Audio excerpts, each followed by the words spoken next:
सेवेकडे जाण्यापूर्वी आईसाहेबांची पुण्यतिथी या ठिकाणी साजरी होते. गेल्या अनेक वर्षापासून इथे आईसाहेबांची पुण्यतिथी साजरी होत आहे. आपण सगळी मंडळी नेहमी उपस्थित असतात. पहिले गुरुभक्त उत्तमराव काकडे यांनी जालन्याच्या बाहेर लक्ष्मीकांत नगर होतं तिथे, त्या ठिकाणी उत्सव साजरा होत होता. त्यानंतर हा उत्सव 2-3 वर्ष आपल्या माळाचा गणपतीला साजरा झाला आणि त्यानंतर पंचमुखी महादेवाला बऱ्याच वर्षापासून या ठिकाणी हा उत्सव साजरा होतोय. आणि आपली सर्व गुरुभक्त मंडळी जालन्याची, पापडवाले असतील, सरोदे असतील, सोपाल महाराज असतील, ही सर्व मंडळी मोठ्या उत्साहाने या ठिकाणी हा उत्सव साजरा करतोय. आणि अशा उत्सवामध्ये अशा पावन पवित्र अशा या भूमीवर मला इथे कार्यक्रम करण्याची, मला इथे कीर्तन करण्याची सेवा मिळाली हे मी माझ्या अहोभाग्य समजतो.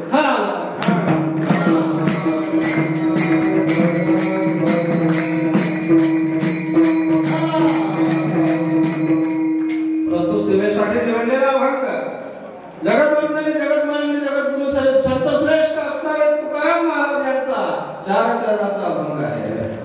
अभंगामध्ये महाराजांनी एक नारी आहे आणि ती जी नारी आहे ती भगवंत प्रेमामध्ये, श्रीकृष्ण प्रेमामध्ये कशी अखंड बुडालेली आहे आणि भगवंताची, एक भक्ताची काय अवस्था असते हे या अभंगामध्ये महाराजांनी वर्णन केलेले आहे. आता हळूहळू एक आपण एका चरणानुसार प्रत्येकाच्या भगवंताची अवस्था काय काय पद्धतीने समोर वाढत जाते आणि शेवटी तो कसा भगवंतमय होतो, ही जी अवस्था आहे ही भगवंताची अवस्था आपल्याला पाहिजे या अभंगाद्वारे.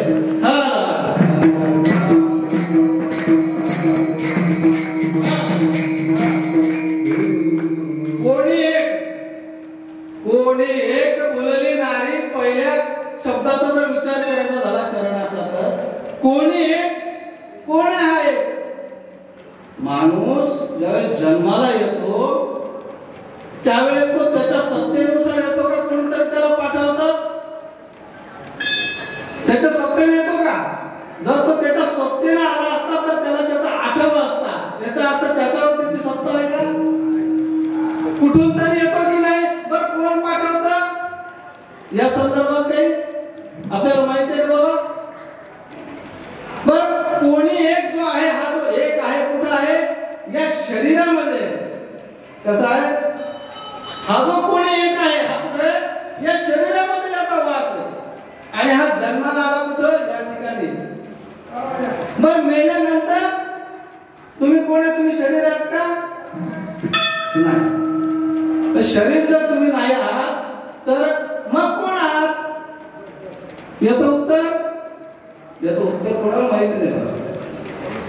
मेल्यानंतर काय होतं ते आपल्याला माहिती आहे का? असं कसं बरं? जिथून आला ते ठिकाण तुम्हाला माहिती नाही, जिथून तिथं जाणार आहे ते ठिकाण तुम्हाला माहिती नाही. हा जो मधला प्रवास आहे हा कसा आहे मग? अहो आता तुम्हाला तुमचं पूर्ण ज्ञान आहे का याचा अर्थ? नाही. म्हणून महाराज म्हणतात कोणी एक. बरं आता आणखी एक प्रश्न विचारतो बरं का मी तुम्हाला. आता तुम्ही एकांतात उभे आहात, एकांत वासामध्ये गेले आणि डोळे बंद केले. आता तुम्ही विचार करायला लागले. आता मला सांगा, विचार करायला लागले ना? विचार करतो प्रत्येक माणूस. बरं हा जो विचार करतो कोणासोबत करतो? विचार तर करतो की नाही? मग हा जो विचार करतो तो स्वतः सोबत विचार करतो का कोणतरी आतमध्ये एक जण आहे ते ऐकत असतं? काय वाटतं आपल्याला? तुम्ही जो विचार करता मनामध्ये, ज्या अर्थी तुम्ही विचार करता त्या अर्थी कोणतरी ऐकणार असतं. त्याच वेळेस तुम्हाला तो विचार समजतो की नाही? हा कसा आहे? कोणी एक. मग हा कोणी कोण आहे? एक तर तुम्ही आहात, ही गोष्ट निश्चित आहे. कोणतरी एक आहे तर बाबा. पण हा जो कोणी आहे हा कोण आहे? महाराज म्हणतात मी हा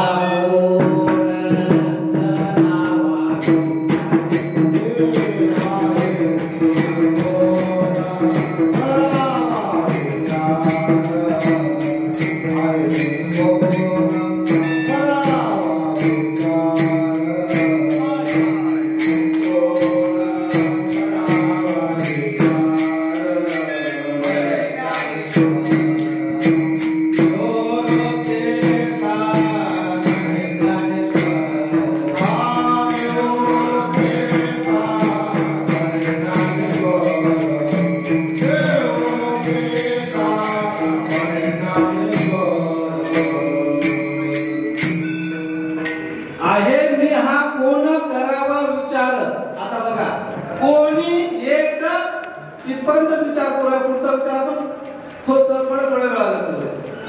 इकडे महाराज काय म्हणतात, आहे मी हा कोण. आता आहे मी आणि हा दोन झाले का? एक झाले बाबा, दोन झाले ना. आहे मी आणि हा. आता मी तर मी आहे हे प्रत्येकाला माहिती आहे, मग हा कोण आहे? हा कोणतरी आहे की नाही? मग तो जो हा आहे त्याची आपल्याला ओळख आहे का? मग त्याची ओळख असल्यावर काय करावं लागेल? आता आणखी सूक्ष्म अशा प्रकारचा विचार आहे. बऱ्याचदा आपण काय झालेलो आहे, आपण सर्व जे झालेलो आहे, आपल्याला कोणची भूल पडलेली आहे? आपल्याला आपल्या संसाराचे किंवा आपले जे काही आपल्या जीवनामध्ये विषय असतील त्याची आपल्याला भूल पडलेली आहे. प्रत्येक माणूस वेळावलेला आहे की नाही? वेळावलेला प्रत्येक कुणाला वेड कणकाचे, कुणाला वेड कामिनीचे, कुणाला वेड कांचनाचे. जगिया खास वेड्यांचा पसारा मांडला सारा, पसारा मांडला सारा. प्रत्येक माणूस काहीतरी वेड्यामध्ये, कोणाला सोन्याचं वेडे, प्रत्येकाला. तुम्ही तुमच्यावर चिंतन करून बघा ना, कोणत्या तरी एका गोष्टीचं माणसाला वेड लागतं. आणि शक्ती कोणाची आहे? ती तुमच्या अंतःकरणाची, तुमच्या मनाची. त्याने जर तुम्हाला पाठवलेलं आहे, त्याने तुम्हाला खाली हात पाठवलेला आहे, तर तुमच्या मनामध्ये, अंतःकरणामध्ये आनंदाच्या प्रकारच्या शक्ती घेऊन तुम्हाला या ठिकाणी जन्माला पाठवलेलं का नाही? त्याने जर तुम्हाला पाठवलं तर त्याचा सदुपयोग आपण कोणत्या पद्धतीने करत आहोत? आपल्याला कोणची भूल पडलेली आहे? माणूस जन्माला येतो तर जन्माच्या अगोदर कुठे असतो? गर्भामध्ये असतो बाईच्या. आणि काय असतो तिथं? म्हणतो बाबा भगवंता परमेश्वरा, हे काय मला यातना द्यायला लागला या गर्भामध्ये? तू गर्भाची दशा काय? खाली म्हटलं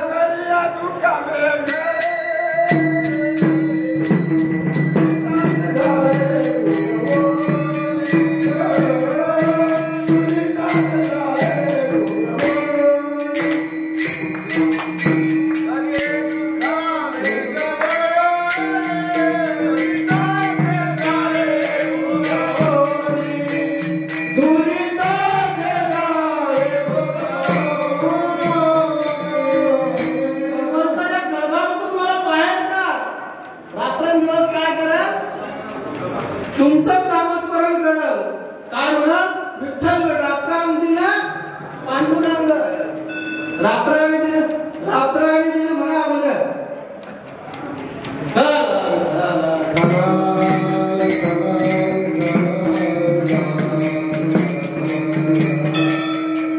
एक वेळ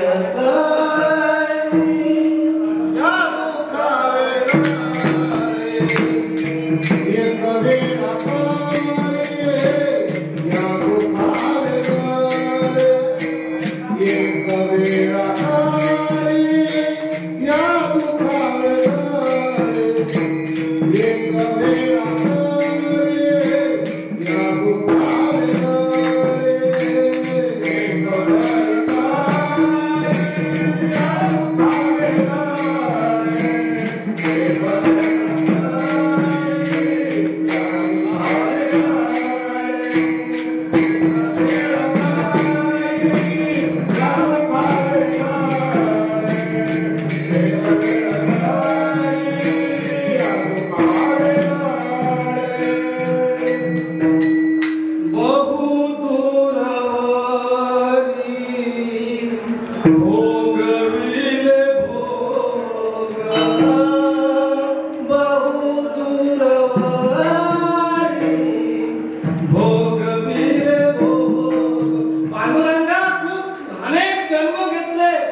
आपल्याला संसाराची म्हणून भगवंता तुम्हाला एक गोष्ट सांगतो बरं का. भगवंतानं तुम्हाला या ठिकाणी पाठवलेली ही गोष्ट मान्य आहे का? मान्य. पाठवलं तर कशासाठी पाठवलं? तुकाराम महाराज काय म्हणताय? याचा जन्मी घडी देवाचे भजन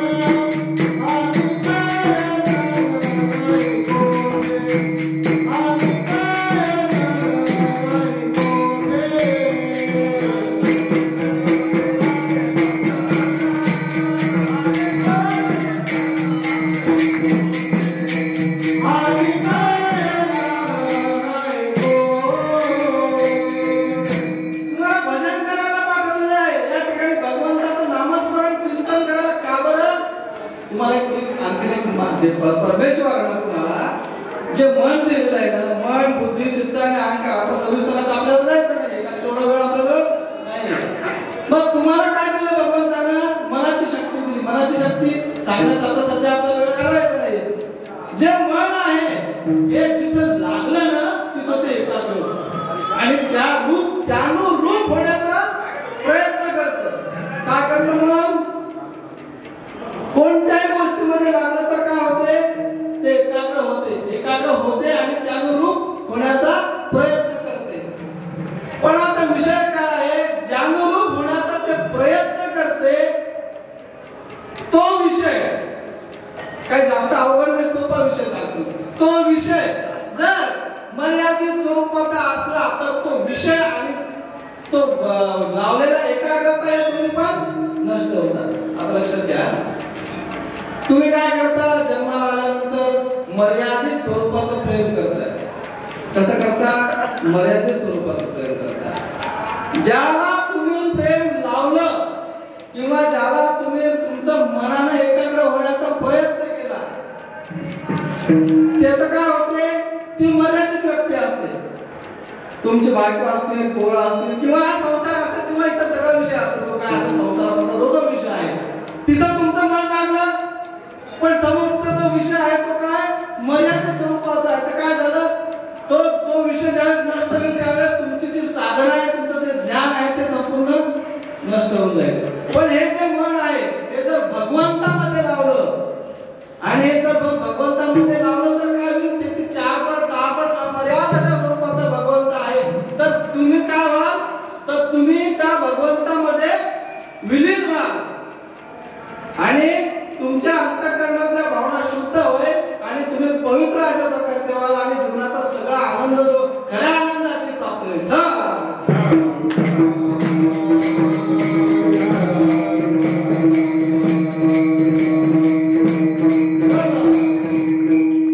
आता कसं करायचं?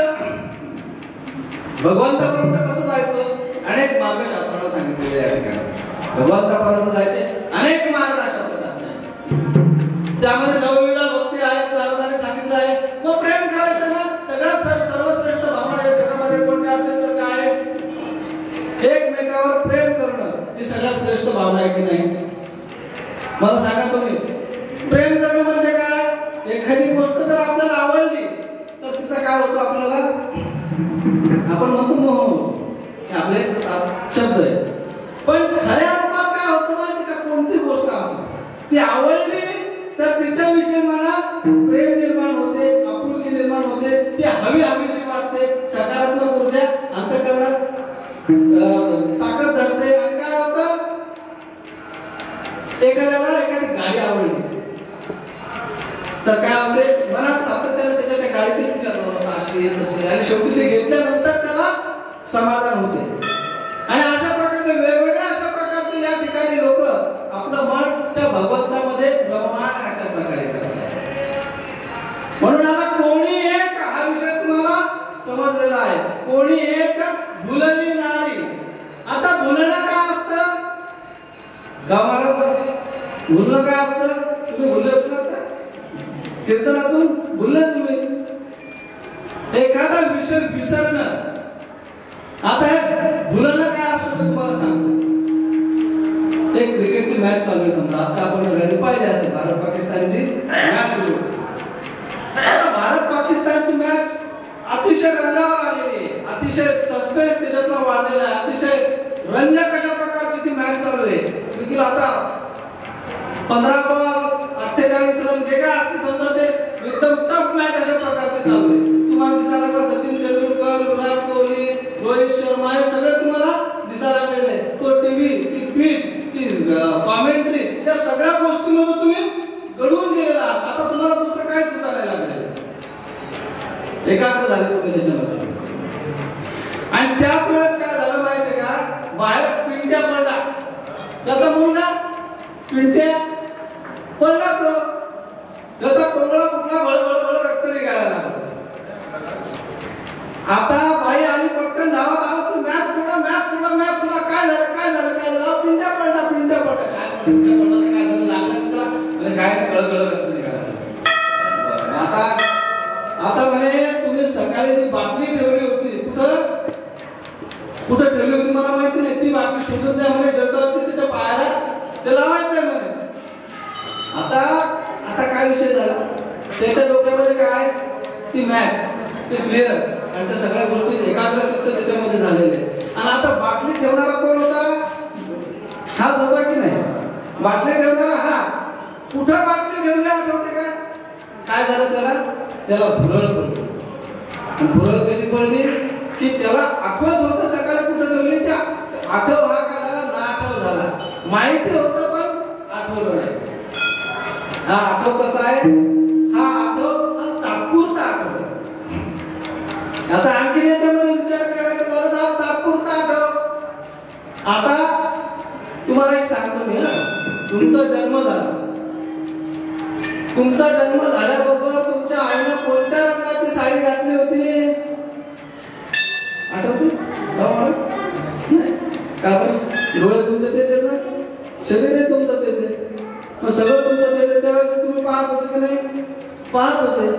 पण ज्यावेळेस तुम्हाला सगळं, तुम्ही लहान असताना सगळं पाहत होते, पण तुम्हाला आठवत होतं का बरं? कारण मागच्या जन्माची भूल पडलेली होती, मागच्या जन्माचं विसरलेलं नव्हतं आणि नवीन जन्माचं स्वीकारलं जात नव्हतं. अशा प्रकारे कोणी एक भुलली, हा तो भुलली आहे. आणि नारी कशी आहे, प्रेमाचं स्वरूप आणि प्रेमाची सर्वात मोठी शक्ती जर जगात कोणची असेल तर ती नारी आहे. आणि प्रेम कोण करावं, नारीने करावं. माणसापेक्षा निश्चित 2 पावलं पुढं स्त्री आहे की ती निखळ अशा प्रकारचं प्रेम करू शकते. माणूस बऱ्याचदा प्रॅक्टिकल वागतो, पण स्त्री जी आहे ती बऱ्याच वर्षी भावनेने वागणारी असते. आता त्याला सविस्तर जायचं नाही आपल्याला, पण नारी जी आहे ती प्रेम स्वरूप आहे. आणि प्रेम कसं असतं माहितीये का माऊली, प्रेम करता आलं पाहिजे, मनातून प्रेम करता आलं पाहिजे. कारण प्रेमाशिवाय तुमची मुक्तता नाही. प्रेमाचा सर्वोच्च बिंदू भक्ती आहे, ते मी पुढे तुम्हाला सांगणारच आहे. पण प्रेम कसं आहे, जो प्रेम गली में आया नहीं वो प्रेम निभाना क्या जाने. जो प्रेम गली में जिसने कभी प्रेम किया ही नहीं वो प्रियतम का ठिकाना क्या जाने. जो प्रेम गली में आया नहीं वो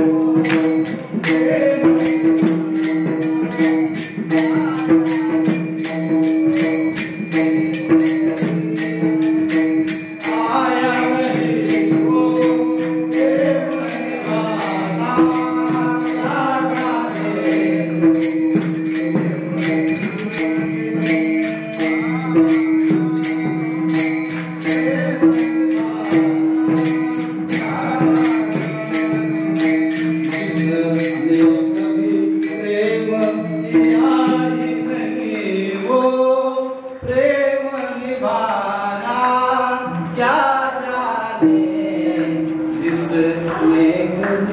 या जगतातले मला अभंगानुरूप तुम्हाला अभंग सांगायचा आहे. आपला अभंगाचा विषय काय, तर एक जी नारी आहे ती श्रीकृष्ण प्रेमात अखंड बुडालेली आहे. आणि त्याची अवस्था काय हे महाराज पहिल्या चरणात, कोणी एक भुलली नारी, कोणी एक भुलली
बिहारीचं, त्या गवळणीचं, त्या राधेचं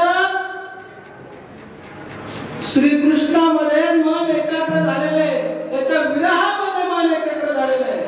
आणि अशा एकाग्र झालेल्या अंतःकरणाविषयी ती डोक्यावर काय घेते? ती डोक्यावर भांडण कशाचं आहे? तिच्या गोरस म्हणजे दही, आणि त्या दह्याचं भांडण डोक्यावर ठेवलेलं आहे. आणि ती म्हणतं का दही घ्या, दही म्हणते का? काय म्हणते? विकिता गोरस हरी घ्या, हरी घ्या, हरी घ्या म्हणते. का बरं? तिची अवस्था त्या हरिमय झालेली आहे. लक्षात घ्या, भगवंताला जर तुम्ही अनन्य, काल श्रीकांत भाऊ सांगितलं, तुम्ही गेले का? श्रीकांत भाऊ कुठे काय आहेत का? जो माझा होय अनन्य शरण त्याचे मी निवारी जन्म मरण. आपण इथे जन्म मरण सोडायची कोणाची इच्छा आहे का? विचारा पहिले. पण ही जी गवळणीची अवस्था प्रथम चरणामध्ये महाराजांनी जी सांगितली आहे ती भगवंतमय झालेली आहे. आता कशी झालेली आहे मी तुम्हाला महाभारताचा दृष्टांत सांगतो. काय झालं? युद्धाचा प्रसंग सुरू होता. महाभारताचं युद्ध चालू होतं. गणगोर अशा प्रकारचं युद्ध त्या ठिकाणी झालेलं आहे. आणि आता उद्या कर्ण या ठिकाणी अर्जुनासोबत सामना कोणाचा होता? कर्णाचा होता.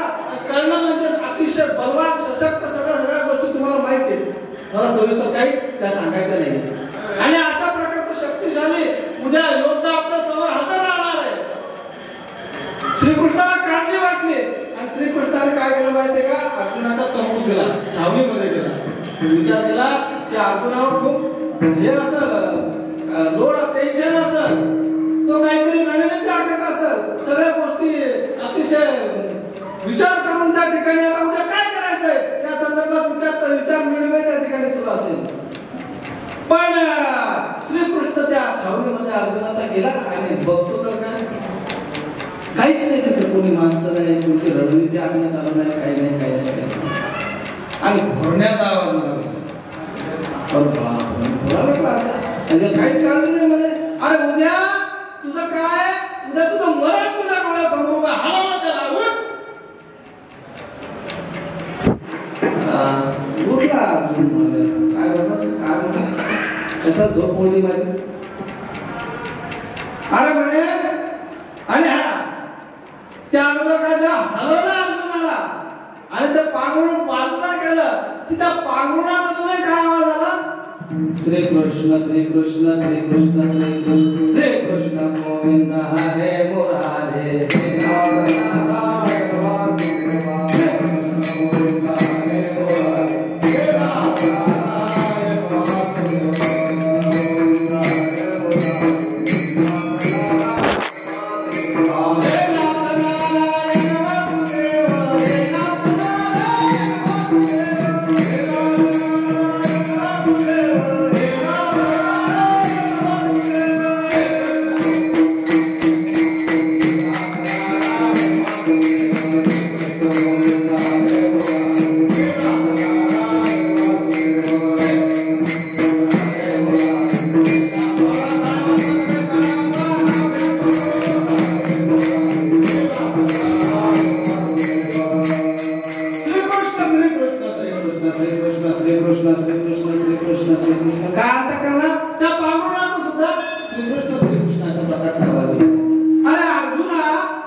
अर्जुन उठला म्हणून सगळी गोष्ट डोळे थोडं उठला.